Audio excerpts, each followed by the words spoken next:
Hi everyone, we're excited to have Mr. Marwan Forzley with us for today's brief interview.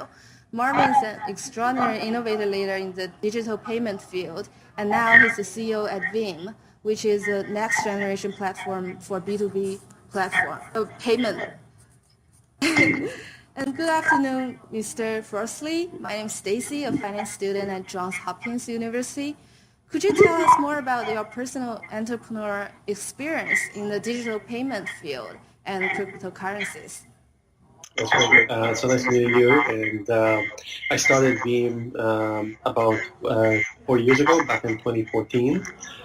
We wanted to focus on cross-border payments. We view cross-border payments to be a big problem. It's hard to move money around the world, and especially if you're doing it as a business, because you end up doing it on Bankwire, and Bankwire is based on old-fashioned experience, old-fashioned technology, and we wanted to really simplify all this. So we started Veem to have a totally different experience compared to what you do today. I used to run e-commerce for Western Union, and I had my own company called eBillme, which I founded and sold to Western Union. And after a couple of years, I went back and started Veem. Um, the key thing about Veem, the one thing that's important, it's a simpler experience compared to Bankwire. And the second thing that's important, we use modern technology to actually move the payment. And we have a concept called multi-rail, which is essentially a payment router. When you want to move money to China, for example, the router decides which way do I move the money. Do I send it on our own bank accounts? So we have a bunch of bank accounts in a bunch of places around the world. We can move it on the blockchain, and we can move it on traditional like SWIFT. And so we've been doing blockchain transactions since 2014, and we've had quite a lot of experience moving money on the blockchain. We were one of the pioneers of doing it that way. Oh, this sounds great. And what your Veem team is working on right now? Yeah, so we're constantly adding more countries, more currencies, more features, more partnerships. We earlier in the year we integrated to a number of accounting packages, NetSuite, Zero, Intuit. So we have a number of accounting packages we are integrated into, and we're continually expanding the list of partners we have to work with.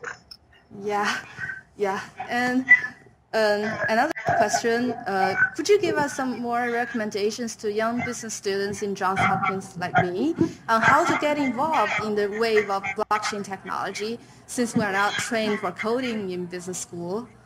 Yeah. Yeah, one thing that's important is to actually learn how it works and the business implications of the new technology. So start building up material on the web, and actually YouTube is a really good environment to listen to a lot of speakers about what the technology means. So once you understand how it works and the potential impact, the next thing is to then use your background, especially your accounting background, finance background, to explain to the companies what does this change mean to them financially. Because depending on the market, some markets there might be a substantial business impact. And I think you guys, given your finance background, can articulate the story in numbers to the companies. Most of the time, you hear stories are technical based, but I think you have an advantage in telling a story that's more balanced towards having a P&L impact. So use that angle when you're pitching your backgrounds to the different companies that are in the space. Yeah, thank you so much. Thank you for your recommendation. Thank you for your time, Mr. Forzley. Thank you. Have a good day. Thank you.